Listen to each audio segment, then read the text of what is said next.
Brother Russell many years ago. It involves my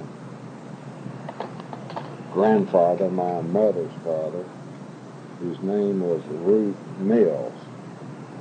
He was a local insurance man and dealt a little bit in real estate on the side. He had an office down on Markham Street here in town where the Marion Hotel used to be and where the Excelsior Hotel is now. He had an insurance office there, and he lived out on 2124 Wolf Street, 22nd and Wolf Street, on the northwest corner of that intersection. And of course, it's a good long drive from West Markham Street between Louisiana and Center Street out to 22nd and Wolf Street. On this occasion, he was riding in a buggy, and he was driving, and with him was his brother-in-law, my grandmother's brother, Tom Salter. Now, my grandfather was a very frugal man. He did not grow up rich, and he had to be careful with money. He had bought, I'm not sure how or where, but he had bought a horse from the city, I believe, that once was a fire horse that pulled horse-drawn fire engines. And it obviously had to be a good horse or he wouldn't have bought it. He, I think, prided himself on being a pretty good judge of horseplay. But at any rate, they were driving home and all was going well until they happened to hear a fire engine with the clang, clang, clang, clang that the fire engines used in that day. This probably was somewhere between 1900 and 1910.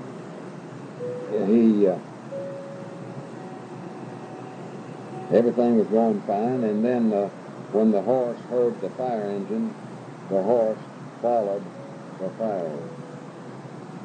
Now, that wouldn't have been so bad except the fire that they obviously were going to, and my grandfather didn't know he was going to, was where the airport is now, which is a long way from downtown Little Rock and a long way from 22nd and Wolf Street. Now, where they were in their journey homeward when this fire engine appeared, I don't know.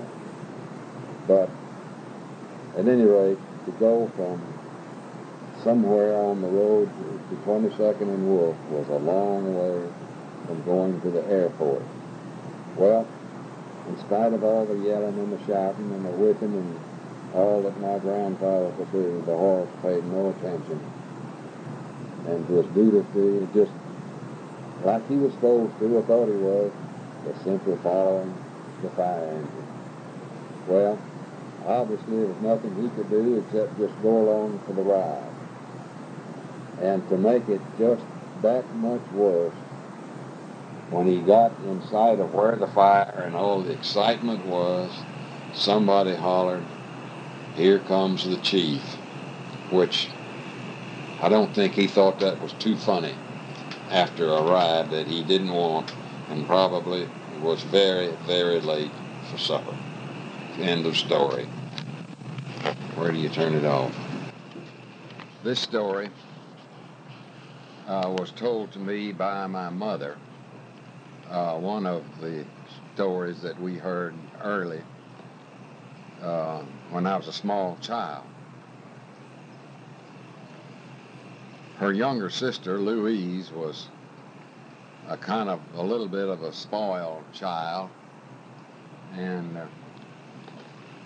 I think she and her other sisters, my mother and my aunt Anne, I think used to go round and round sometimes. But this story probably occurred maybe shortly after 1900, when I think my aunt was probably 10, 11, 12 years old, something like that. It seems that in one evening, probably late, getting close to sundown, when there were a lot of shadows, and people were mainly in the yards visiting. It was in the summertime, I believe, and the rest of the house, of course, would be vacant while the family was out relaxing after the day's work. My aunt was upstairs in their home out on Wolf Street here in Little Rock at, I believe the address is 2124 Wolf. They had a large old home there,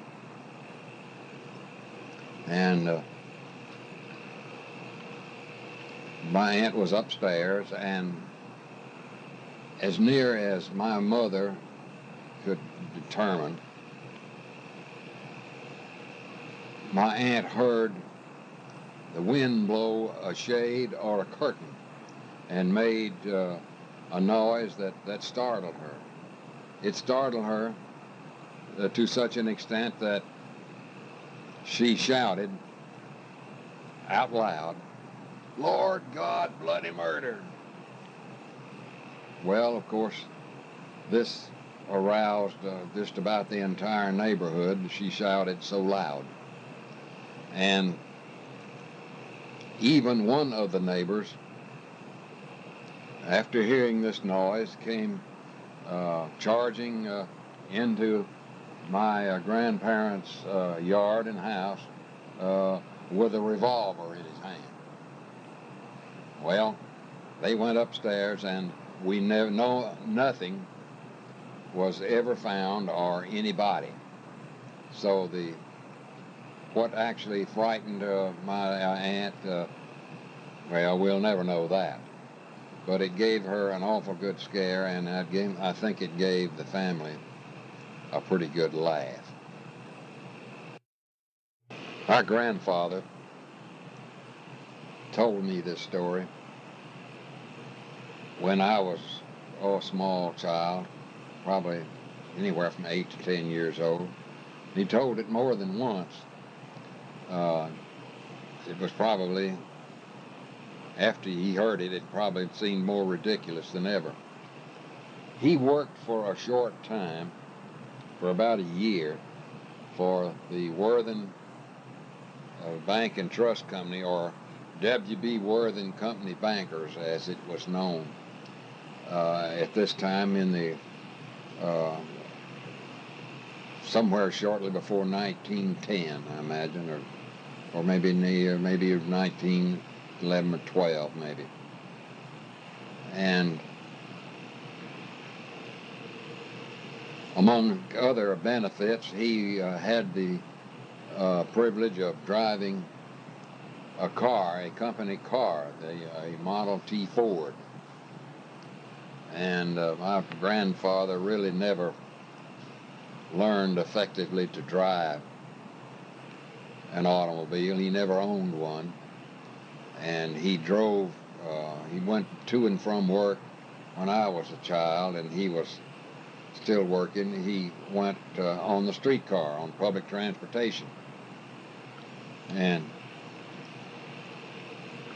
on this occasion, he and another employee, whose name I can't recall at the moment, were making a business call somewhere here in Little Rock, He never said where in town. Probably was in a residential area.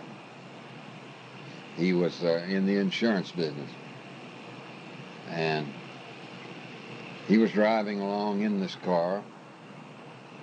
And as they were, I assume, getting close to the house or business that they were to call on, his companion asked him, "Rufe, are you going to turn at this next corner?" And my granddaddy, without thinking, probably said, "I don't know. I'll have to wait till I get there."